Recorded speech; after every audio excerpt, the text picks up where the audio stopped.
우리는 어렸을 때부터 들어왔던 그 형통의 의미는요, 어떻게 생각하고 계시는가요?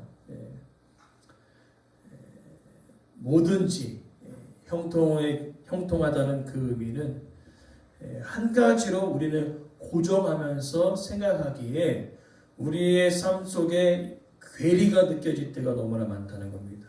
무엇이냐면은 형통의 의미를 일이 잘 풀리는 상황, 막힘이 없는 상태, 사람들이 나를 인정해주는 그 일들, 내 마음이 평안한 상태, 그 의미를 형통의 의미로 생각하여서 일이 술술술술 잘 풀려가면 하나님이 함께 하시는 것입니다. 그러나 일이 술술 풀려가는 것이 아니라 때로는 오해도 있고 때로는 손해를 입기도 하면은 하나님이 함께하지 않는구나, 형통하지 않구나라고 여러분들이 생각한다는 것이지요. 그러면서 우리가 왜 이러한 상황에 흔들립니까? 형통을 상황으로 판단하기 때문에 그렇다는 거예요. 환경으로 판단하기 때문에 그렇다는 것입니다. 그래서 상황과 환경이 좋으면 형통이에요.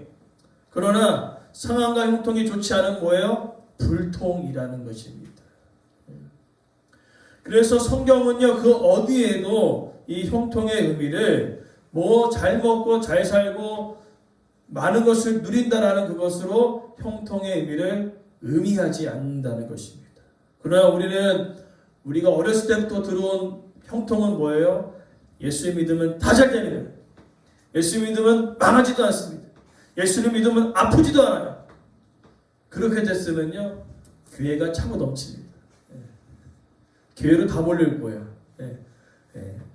일이 안 되는 사람도 오면은 성공하고, 망했던 사람도 성공하고, 아픈 사람도 건강해지고, 뭐 뭐든지 다 잘 되면은 어떻게 됩니까? 교회가 전도 안 해도 돼요. 전도 안 해도 차고 넘칩니다. 그러나 성경은요, 그것을 형통이라고 이야기하지 않는다는 것이에요. 그래서 오늘 본문의 메시지를 보면은요, 요셉의 일 가운데 형통하였더라, 함께하였더라고 이야기하고 있어요. 어디에서요? 노예의 신분 속에, 감옥에 있는 자리에 형통했다고 이야기합니다. 지금 들어왔던 형통의 개념으로 이 요셉을 보면 뭐예요? 불통이에요. 불통. 불통도 이런 불통이 없어. 아주 최악의 불통 중에 불통입니다. 그래서 오늘 우리는요, 이 본문의 메시지를 통하여 한 가지를 분명히 붙들어야 된다는 것입니다. 따라합시다. 형통은 내 삶이 편안해지는 것이 아니라 내 삶에 하나님이 함께 하시는 것이다. 아멘. 오늘 그 개념을 가지고 오늘 말씀을 우리가 들어가고자 합니다. 먼저 들어가기 이전에 39장 1절부터 18절의 이야기를 우리가 들어야 오늘 이 의미가 더 임팩트하게 느껴진다는 거죠. 자, 우리 아버지의 사랑을 듬뿍 받았던 이 요셉, 그렇죠? 꿈꾸는 자 요셉. 그러나 꿈을 꿨지만 그 위대한 비전을 이루가기에는 요셉의 인격이 준비되지 않았다는 거죠. 고자질하고, 그렇죠? 그래서 형들의 잘못을 드러내가지고 자신이 드러나고자 하는 그런 요셉. 하나님의 위대한 꿈과 비전이 있었지만 하나님을 드러낸 것이 아니라 내가 이렇게 위대한 꿈을 이루는 사람이야 라고 얘기하면서 나를 드러냈던 그 요셉. 그 요셉을 어디로 던지십니까? 고난의 자리로 던지시는 거죠. 그래서 하나님은 어떻게 해요? 그를 빚어가셔서 결국에는 이스라엘 온 민족을 구원해내는 구원의 도구로 하나님께서 사용하신다는 거죠. 오늘 이 39장은요, 하나님께서 이 요셉을 빚어가시는 과정이에요. 아주 준비되지 못한 이 요셉의 인격과 이런 모든 사람의 됨됨이를 어떻게 해요? 빚어가시는 과정이라는 겁니다. 그런 가운데 우리가 기억해야 될 것은 꿈이 위대했어요. 형들이 막 절하고 엄마 아빠도 절하니까 뭔가 위대한, 그죠? 높은 자리에 오를 것을 기대했지만 그가 처한 환경은 뭐였습니까? 구덩이였어요. 구덩이에 빠지면 어떻게 될까요? 빠져나올 수 있어요, 없어요? 그죠? 못 나와요. 죽는 겁니다. 근데 구덩이에 빠집니다. 구덩이에 빠지고 형들이 어떻게 해요? 애굽으로 보내버리는 거예요. 돈 받고. 여러분 자매와 형제 자매들 있지 않습니까? 형제 자매가 여러분들을 돈 받고 팔면 어떨까요? 감옥이에요. 네? 감옥이에요. 네. 마음이 아프겠죠? 네, 마음이 아프겠잖아요. 요셉도 그런 마음이 있었어요. 그런 상처, 아픔을 가지고 어디로 왔어요? 전혀 형제자매와 엄마 아빠가 없는 먼 타국 애굽에서 종살이를 합니다. 노예가 되었어요. 당시 노예는 아주 무슨 취급입니까? 짐승 취급을 받았어요. 그래서 두 가지 부류로 분류하는데 말 못하는 짐승과 말하는 짐승처럼 노예를 그렇게 생각했다는 거예요. 근데 누가 지금 그렇게 팔려갔어요? 요셉이요. 그러나 여러분, 요셉이 그렇게 팔려갔음에도 불구하고 39장 2절에 보니까요, 이상한 이야기를 하고 계세요. 따라갑시다. 하나님께서 요셉과 함께 하셨더라. 그리고 형통한 자가 되었대요. 뭐가 형통해요 지금? 예? 말 못하는 짐승과 말하는 짐승과 같은 처지를 당하고 있는 노예와 같은 이 요셉의 삶이 뭐가 형통해요? 내가 아무리 일을 잘해봤자 내 것이 있어요, 없어요? 없어요. 내가 아무리 노력해도 그 모든 것은 주인의 것입니다. 요셉이 원하는 삶이 아니었어요. 뭔가 꿈꿔갖고 야 이게 뭔가 대단한 것을 이루나 보다 했더니 구덩이에 빠지질 않나. 형들이 자신을 팔아버리질 않나. 그리고 짐승과도 같은 그런 노예와 같은 삶을 살아가고 있었다는 겁니다. 그러나 아이러니하게도 성경은요, 그 인생 가운데 하나님이 요셉과 함께 하셨다나 형통한 자라고 이야기하고 있는 것입니다. 뭐가 형통입니까? 그럼 우리가 앞서서 서론에 말씀드렸죠. 상황과 환경이 아니라 뭐가 중요하다고요? 그 상황과 환경 가운데 누가 함께 하느냐가 형통의 판단의 기준이 될 것이라는 거죠. 여러분 힘들고 어렵습니까? 그러나 여러분 삶 속에 하나님이 함께하고 계시나요?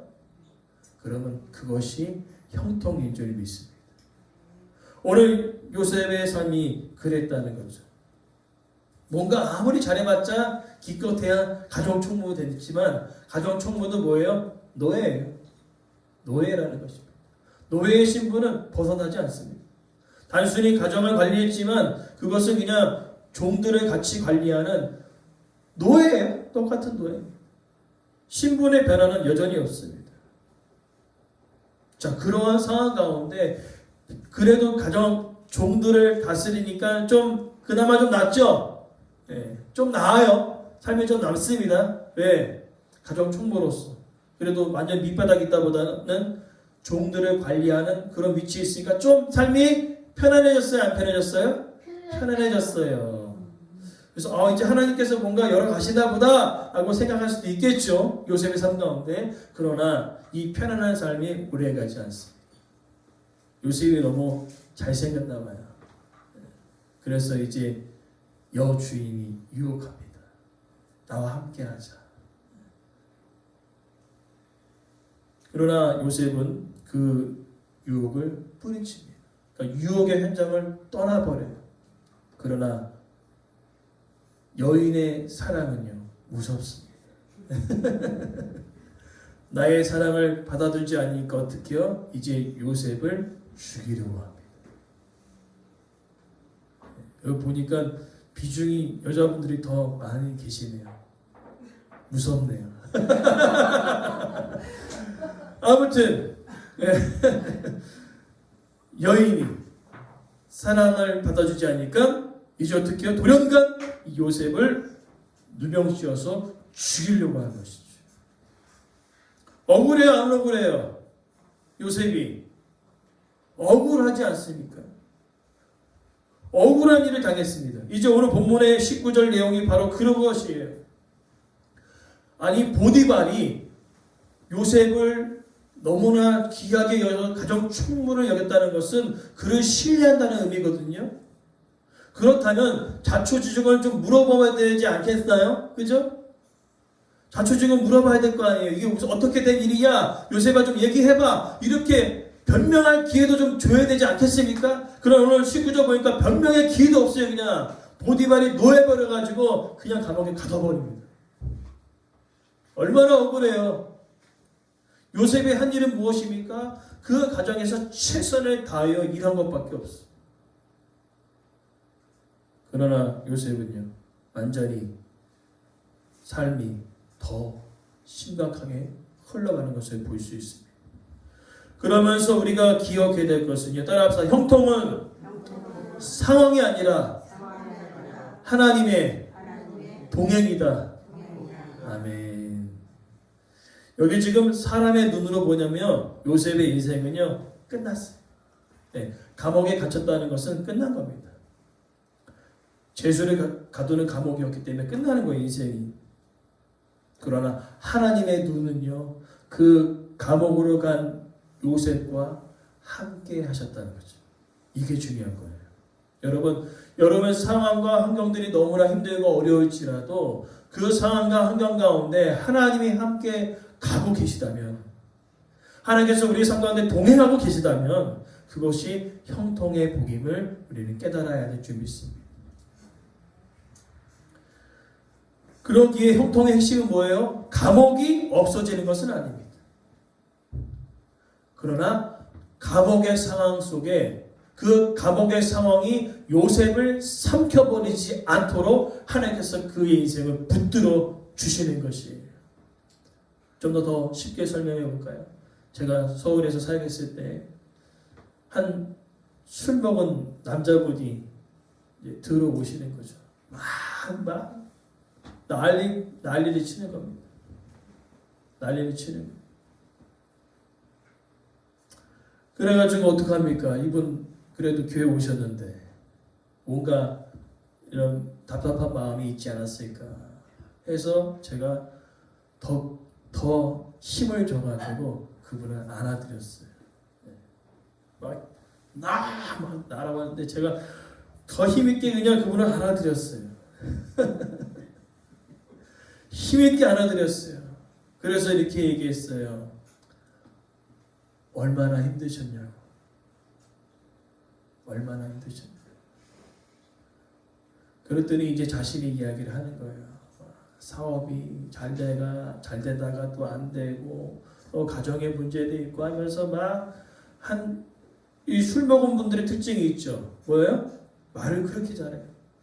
한 30분 이상을 계속 얘기를 하는 거예요. 계속 뭐 이랬고 저랬고 다시 또 그 다음에 원위치로 또 처음부터 다시 돌아가서 또 이야기하고 이 이야기 굴레가 끝나지 않을 것처럼 느껴지는 거죠. 그래서 제가 치고 들어갔어요. 얼마나 힘드셨냐. 얼마나 힘드셨냐. 그러면서 이제 우리 선생님 이야기 했으니까 내 이야기 좀 해도 되냐고. 우선 얘기하세요. 제가 제 이야기를 들려줬어요. 많은 이야기가 있지만은 딱 한 가지 이야기를 들었는데 뭐냐면은 제가 이제 여러 가지 일을 많이 했잖아요. 식당에도 일하고 그다음에 노가다도 뛰고. 근데 인생의 가장 바닥까지 내려갔던 그 때는요 바로 야간에 일을 할 때였어요. 그러니까 주간에 일을 하는 것보다 야간에 일을 하면 돈을 더 많이 받거든요. 공장에서 일을 할 때였어요. 사출 기계가 있어요. 플라스틱을 찍어내는 그것은 속도에 따라서 계속 떨어지기 때문에 그 속도에 따라서 이 플라스틱 재질을 박스에 담지 않으면요 변형이 돼버립니다. 식어서 굳어서 변형이 돼버려요. 그래서 탕 찍어서 넣으면 어떻게 해요? 잡아서 넣고 계속 넣어야 돼요. 야간에 6시부터 아침 7시까지 하는 거예요.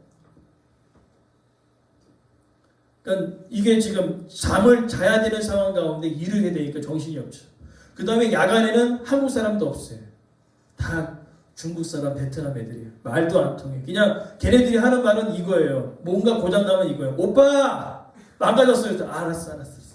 그럼 또 제 일도 바빠 죽겠는데 걔네들도 도와줘야 되고. 아무튼 그런 일련의 과정 속에 어느 날은요, 제가 이제 밥을 먹어야 되잖아요. 저녁에. 저녁 밥을 먹어야지 일을 하잖아요. 그러나 사출 기간을 계속 찍어서 나오기 때문에 밥을 편안하게 못 먹습니다. 그래서 식당이 바로 옆에 있어요. 식당을 손사장치 달려가가지고 큰 그릇에다가 온갖 잡다한 반찬을 다 집어넣습니다. 다 비벼드려요. 그리고 그것을 가져와서 먹으면서 담는 거예요. 근데 어느 순간 갑자기 눈물이 나는 거예요. 내 인생이 왜 이러냐.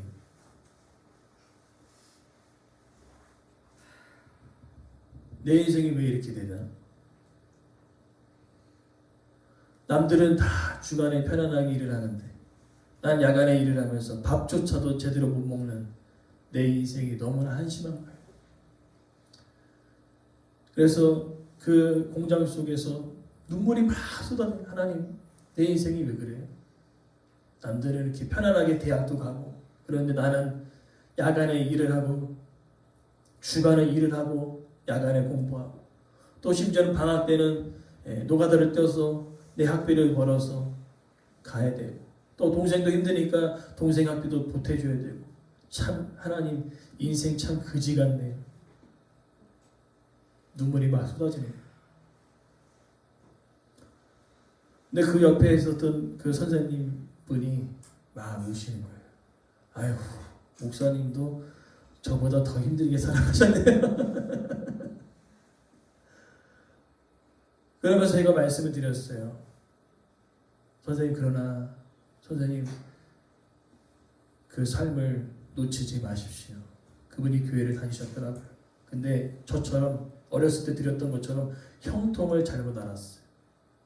뭔가 사업이 잘 되고 뭔가 가정이 평안하고 내가 하는 일은 뭐든지 다 잘 되는 줄 알았어요. 그러나 그것이 무너지니까 이제 술 먹고 그냥 이 이야기를 들어보니까 그냥 생을 마감하려고 했었던 것 같아요. 제가 말씀드렸어요. 선생님, 형통은요 그것이 아니에요. 제가 그 눈물 흘려 밥을 먹으면서 붙들었었던 이유는 하나님이 그 삶 가운데 나와 함께 하심을 믿었기에 나는 그 삶에서 무너지지 않았습니다. 선생님, 하나님께서 형통은 뭔가 잘 되는 것이 아닙니다.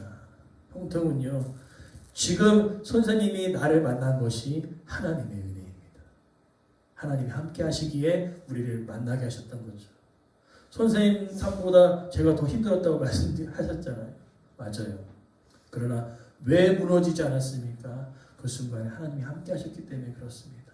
이제 선생님 형통의 의미를 아셨으니 이제 다시 가까운 교회에 나가셔서 신앙생활을 하십시오 하고 돌려보냈어요. 여러분, 형통은 그것이에요. 내 삶이 무너질 수도 있음에도 불구하고 무너지지 않게 누군가를 만나게 하시는 만남의 축복도 있고요. 또 이 상황 가운데 무너지지 않게 하시는 하나님의 은혜가 있다는 것입니다. 그래서 두 번째로 살펴볼 이유는요. 그 무너지는 상황 가운데 무너지지 않도록 하나님은요. 뭐라고 얘기합니까? 오늘 21절에 인자를 더하사라는 그 의미는 무엇이죠? 하나님께서 억울하여서 정말로 설명도 못하고 억울해서 변명도 못하는 그 상황 속에 하나님은 간수장에게 은혜를 더하사 죽어야 할 그곳에 요셉을 살리는 곳으로 하나님 바꾸시는 거죠. 죽어야 할 자리가 살아나는 자리로 하나님 바꾸시는 것입니다.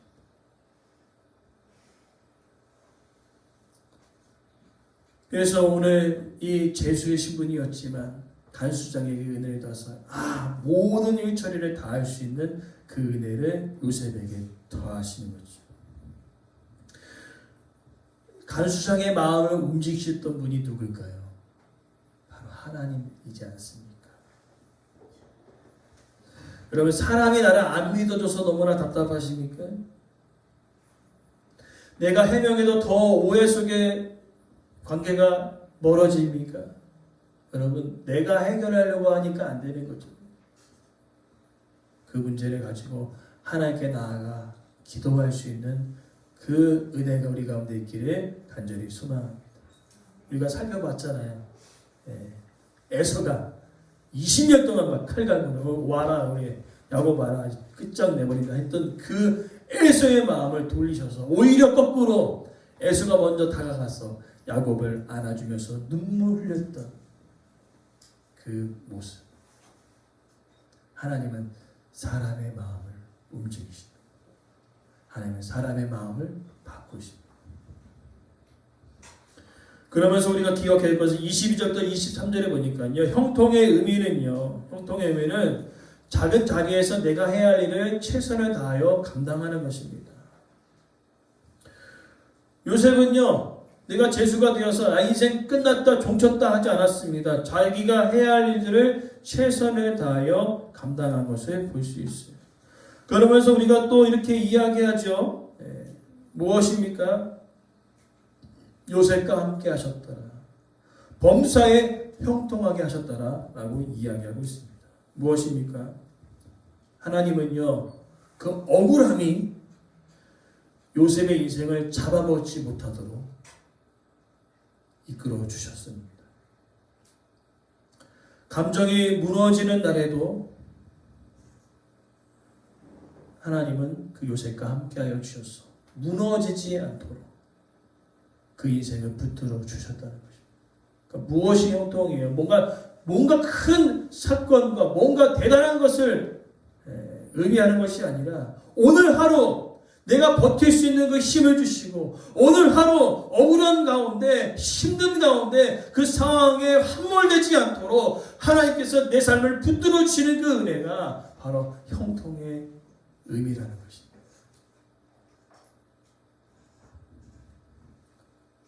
그래서 형통의 의미를 재정비하자면 상황이 아니라 하나님이 동행하시는 것이 형통의 의미고요. 또 막히는 것처럼 느껴지는 상황 속에서도 하나님은 간수장의 은혜를 도와서 죽이는 자리가 살리는 자리로 하나님 회복시켜 주시는 하나님 되심을 믿습니다. 그리고 더 나아가 하루하루 살아낼 수 있는 무너지지 않도록 견딜 수 있는 그 힘을 하나님은 우리에게 허락하여 주신다는 것이죠. 그것이 바로 뭐예요? 형통이라고 이야기하고 있습니다. 이제 우리가 오늘 이 39장의 말씀을 우리가 한마디로 요약하자면 무엇입니까? 형통. 따라서 형통은 하나님이 나와 함께 하시는 것입니다. 아멘. 여러분 신앙생활 가운데 절대로 놓치지 마십시오. 상황과 환경이 아니라 상황과 환경 속에 나와 함께 하신 하나님이 있다는 그것이 진정한 형통의 의미라는 것이죠. 그러하기 때문에 오늘 본문의 내용은 감옥의 자리에서도 주님이 함께하고 계시다는 것을 믿는 것이 형통이라는 것입니다. 막힌 자리, 죽음의 자리여도 하나님은 또 다른 사람들을 간수장을 마음을 움직여서 살리는 자리를 이끄시는 분이 하나님 되심을 믿습니다. 그리고 더 나아가 억울하고 힘들어서 내 삶이 완전히 와르르 무너지고 눈물을 흘리고 부통 터져 죽어버리고 싶은 그 상황 속에 제가 말씀드렸던 것처럼 공장에서 야간일 하면서 급하게 밥을 먹어가면서 눈물 흘리며 내 인생은 왜 이런가. 그러나 하나님은 그 인생을 무너지지 않게 하셔서 오늘 이 자리에 서서 하나님의 말씀을 증거하는 자로 삼아 주셨습니다. 무너졌으면요 저도 이 자리에 없죠. 그냥 공장에서 공장일하고 있었을 거예요. 최근에도 이제 만나는데 저한테 얘기하는 거예요. 언제든지 오라는 거예요. 이제 공장의 이제 과장님은 예수님을 믿지 않기 때문에 보수가 그게 훨씬 더 좋거든요. 저한테 항상 얘기해요. 이거 해봤자 보수 얼마 되냐고 물어봐요. 저한테. 그러면 전 얘기하죠. 언제든지 열려 있으니까 와라는 거예요. 저보고. 언제든지 공장으로 와라. 너는 열려 있다. 가끔 저도요. 힘들 때는요. 공장으로 갈까? 그럴 때도 있고요. 또 예전에 이제 노가다도 떴기 때문에 같이 일했던 분들이 많이 계시거든요. 가끔 이제 연락이 와요. 힘들지 않냐? 보수가 괜찮냐? 물어봐요 항상. 보수가 이렇습니다 얘기하면 당장 때려치고 다시 와라. 현장으로 와라. 많이 줄게. 요즘 많이 올랐더라고요. 일당이 15만 원, 20만 원이에요. 근데 저는 이제 어느 정도 기술이 있기 때문에 25만 원 이상 받거든요. 하루가 나가면. 그러면 계산을 해보세요. 어마어마합니다. 25만 원씩 이틀이면 50만 원이에요. 일주일이면 100만 원 이상은 벌을 수 있어요. 그러니까 한 달이면 400 이상은 벌을 수 있겠죠. 또 연락이 옵니다. 어디서 올려볼까요? 제가 드럼 전공했잖아요. 그래서 저희 오남리에 아직도 실용음 학원이 있는데 그때 제가 한 500 이상 벌었거든요. 애들이 많아갖고 수강생들이. 그럼 얘기에 보수가 어떠냐? 와라는 거예요. 열려있다는 거예요. 저도 이제 이게 사역하면서 어쩔 때 때론 상황에 무너질 때가 있어요. 저도요. 왜냐하면 저도 사람이지 않습니까? 목사이기자 사람이에요. 상황이 힘들면요. 이렇게 돼요. 갈까? 가야 되니까 이렇게 지금 전화가 오잖아요. 갈까? 너가 어디요? 공장 들어가? 다시 드럼 가르쳐? 이런 마음이 우리가 제 안에 있다는 거예요. 무너지려고 하는 그 마음. 그러나 하나님께서 말씀하시죠. 야, 내가 너를 사람 살리는 그 사역으로 불렀는데 내가 너와 함께 하고 있는데 뭐가 걱정이냐? 얘기하시네요. 여러분 공장 갈까요? 안 돼요. 누가 뜻대로 갈까요? 안 됩니다. 네. 여러분 하나님이 함께 하시는 것이 가장 큰 은혜임을 여러분 기억하시기 바랍니다.